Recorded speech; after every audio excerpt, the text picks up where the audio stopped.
Bom dia, pessoal. Hoje a gente vai dar continuidade ao conteúdo de Revolução Industrial. Nós já começamos a falar sobre esse assunto na última aula e agora nós vamos focar no ponto em que a industrialização provoca profundas transformações sociais e ainda nos movimentos operários como uma reação à exploração capitalista industrial.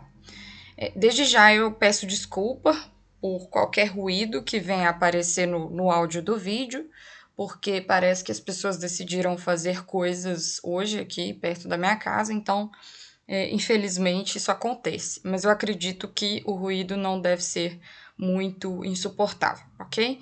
Então, vou expandir aqui para a gente continuar. Como eu disse, o nosso foco hoje é a transformação na sociedade que resultou do processo de industrialização da produção de bens de consumo. A gente não pode entender que a industrialização afeta somente a parte econômica no que diz respeito à aceleração da produtividade. Não, muito pelo contrário. A industrialização tem impactos muito profundos e vai alterar toda a forma de vida ocidental, principalmente no que diz respeito ao trabalho e às relações sociais, incluindo as próprias relações de trabalho. Então, em primeiro lugar, é importante destacar que a industrialização altera até mesmo o cotidiano e, com o passar do tempo, considerando ali o marco cronológico, o século XVIII, nós temos uma sociedade cada vez mais voltada para o consumo.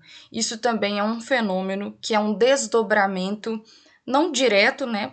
A gente pode considerar indireto, do próprio consumismo, porque cada vez mais a indústria encontra formas de produzir de forma acelerada, nós temos aí uma eficiência muito grande e com isso as pessoas são obrigadas a lidar com esse desejo constante pelo consumo dos bens, certo? Graças à grande disponibilidade deles, ao qual nem todos têm acesso, mas que tem uma influência muito grande na organização da nossa sociedade e, em grande medida, nas mentalidades também.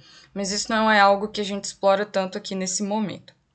A gente precisa falar também que, apesar do início desse processo na Inglaterra ter sido identificado ao século XVIII, até meados do século XIX, boa parte da população europeia ainda vivia no campo. Então, a gente não pode nunca imaginar que esses processos históricos acontecem de forma abrupta. A gente tem sempre um processo gradual, é a própria ideia de processo e não de acontecimento ou evento.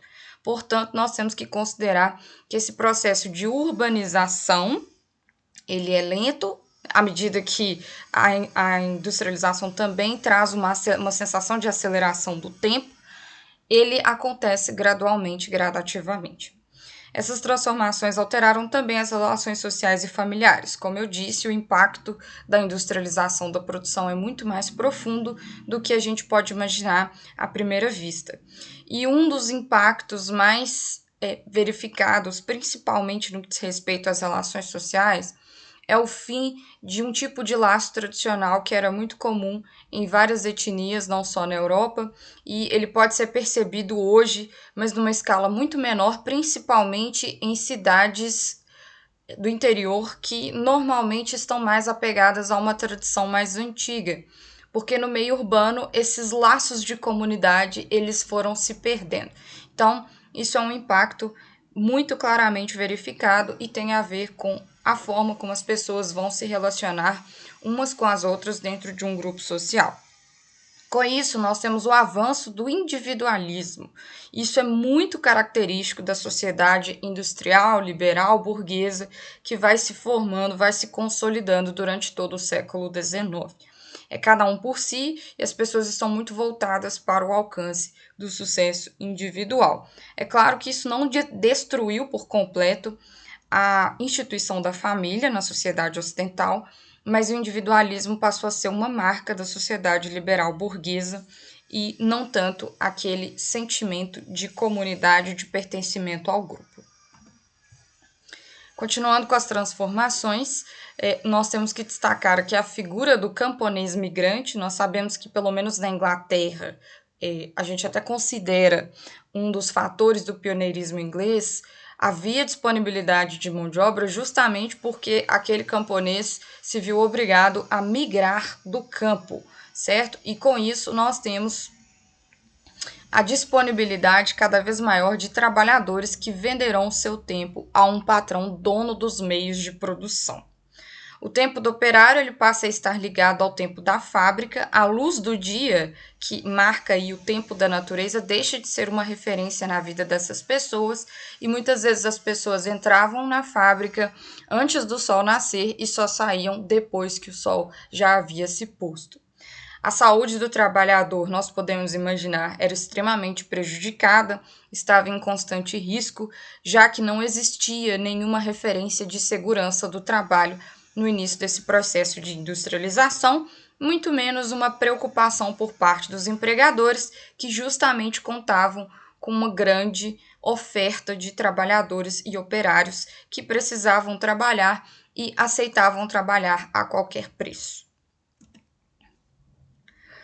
Já citei também, vou falar um pouco mais sobre a urbanização.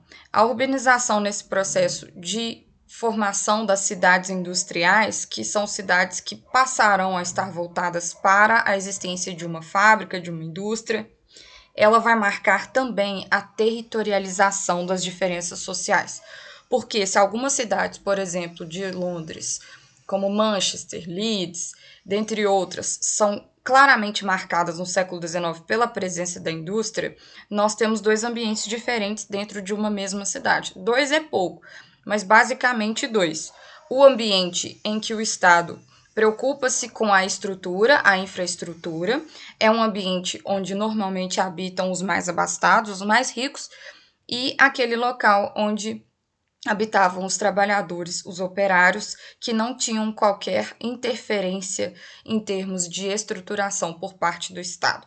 Nós temos que entender aqui que o Estado também passa por essa influência da sociedade burguesa liberal e, nesse momento, ele não é compreendido como um fator que obriga o capitalista a fornecer condições mínimas e dignas de trabalho ao trabalhador. Nós não temos aqui nenhuma legislação trabalhista, nós não temos aqui um compromisso sério com os interesses do trabalhador. O Estado, nesse momento, na Europa, já havia assumido algum compromisso em relação à educação, mas saúde pública, legislação trabalhista ainda era um processo que estava em formação.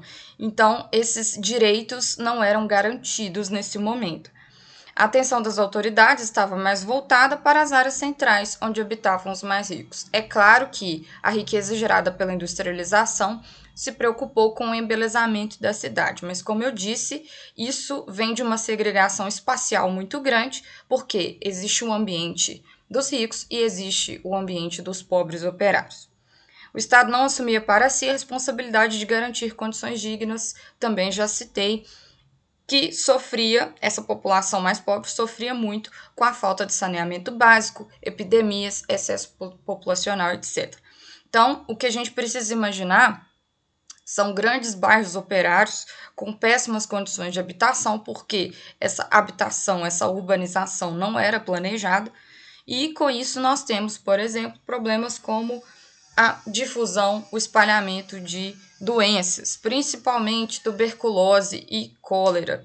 A tuberculose é uma doença muito característica do século XIX, porque nessa situação de superpopulação num local restrito, um espaço urbano muito restrito, que é o bairro operário, era muito facilmente transmitida. Então, nós temos algumas doenças que graçavam nesses locais. E as autoridades, como eu disse, também não tinham um compromisso em relação a isso. Nós temos mais para o final do século XIX uma preocupação sanitária maior com a difusão de doenças altamente transmissíveis. Isso, inclusive, vai ser percebido aqui no Brasil, mas isso é assunto para outro ano escolar. Continuando, nesse contexto histórico, as religiões e o Estado, pessoal, eles vão assumir um compromisso, porém, comparando aí com compromissos que não eram assumidos pelo Estado, eles vão assumir um papel de conformação ideológica, sim. O Estado ele vai assumir muito aquela postura na Europa e em outros locais que passavam mais lentamente ou posteriormente pelo processo de industrialização e a formação da sociedade capitalista burguesa, em admitir, em assumir uma ideia pública de que quem não trabalha é vagabundo. Então, isso é muito característico do século XIX e o século XX também. Então, o trabalho ele vai ser utilizado, ele vai ser uma referência em termos do que é certo e do que é errado. Aquele que não trabalha vive à margem da sociedade e pode até mesmo optar pelo crime, o que foi algo que aconteceu com bastante frequência também.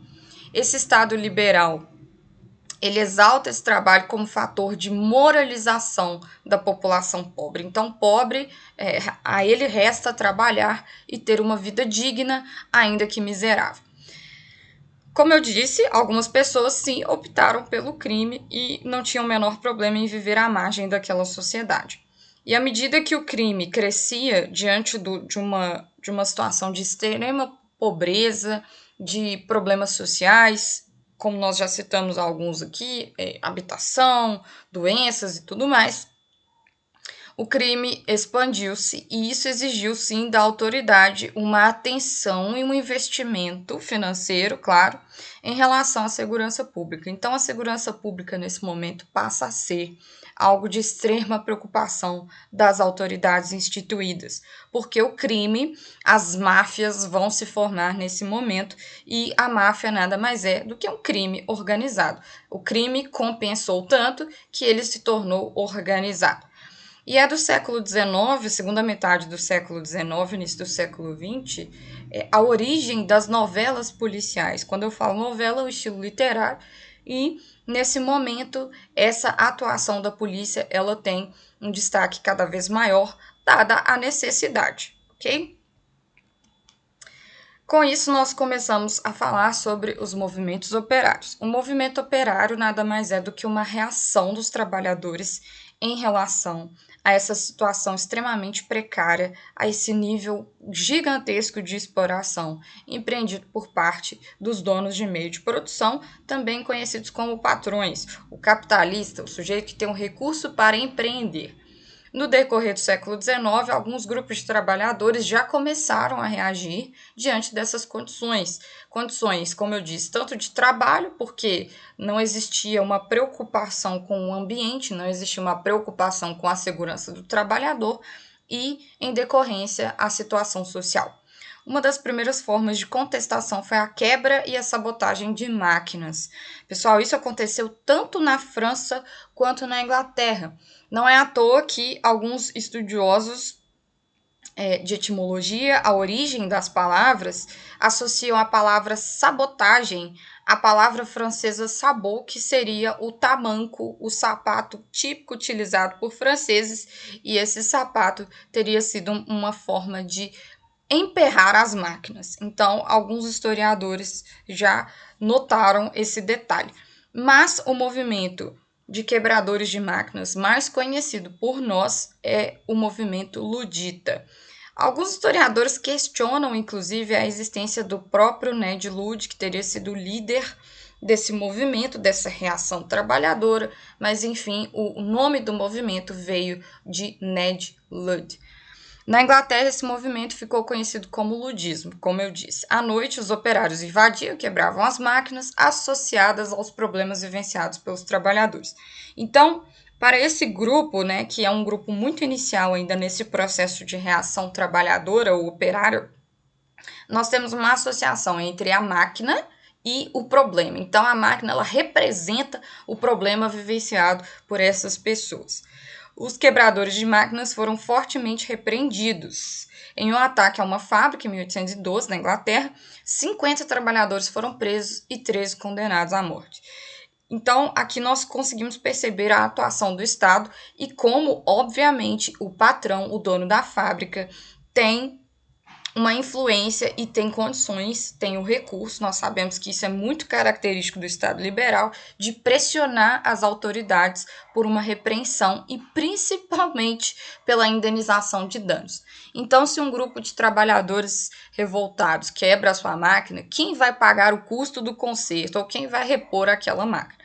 Então, existe a preocupação do Estado em parar esses movimentos, porque isso não gera lucro, isso é extremamente oneroso, tanto para o dono da fábrica quanto para o próprio Estado, que precisa despender a força policial para repreender esse tipo de ação.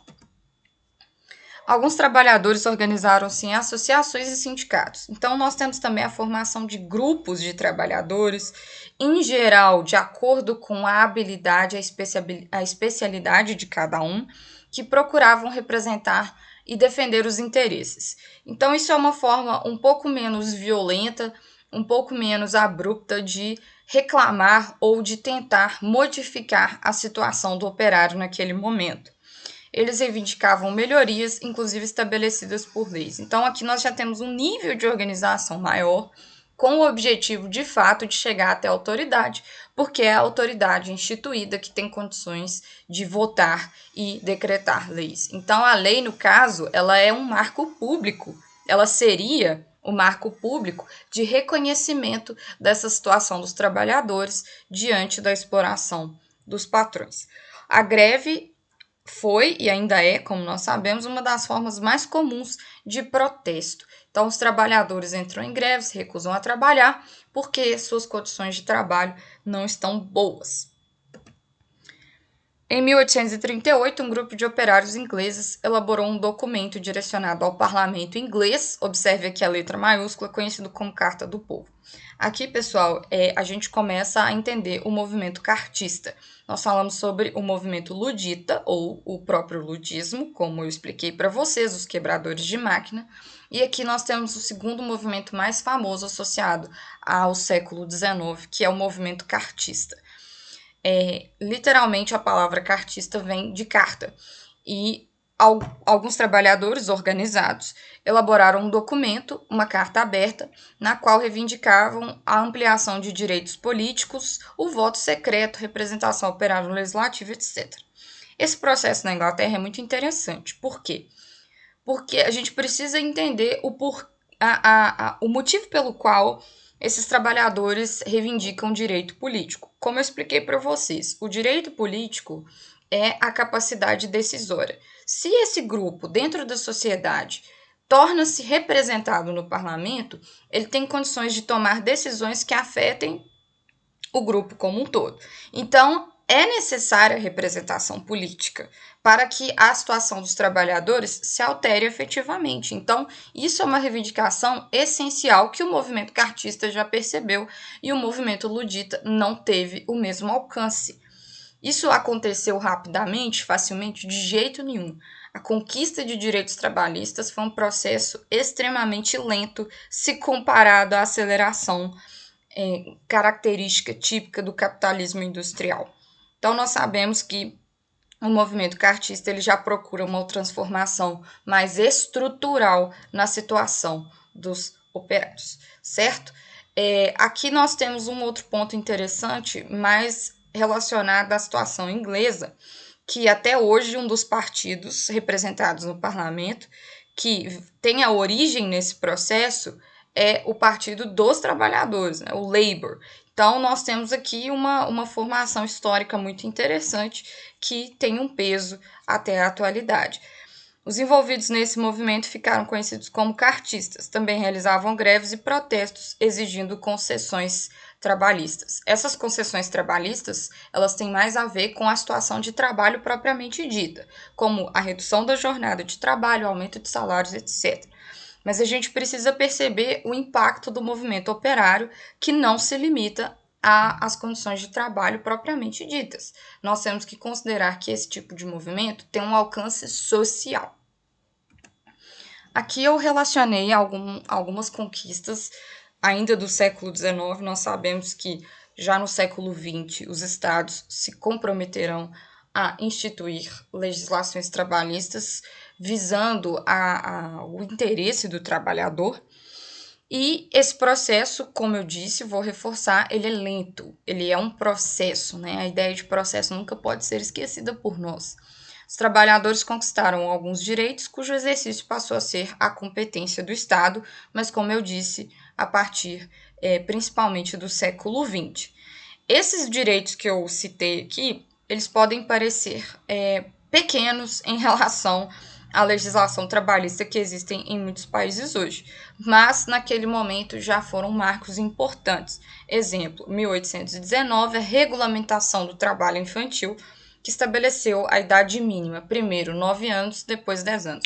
Pode parecer absurdo para nós a ideia de trabalho infantil, mas nós sabemos que ele existe até hoje. Nós sabemos que em alguns lugares mais remotos do Brasil, principalmente, lugares em que a autoridade não tem tanto alcance, esse trabalho ainda é explorado.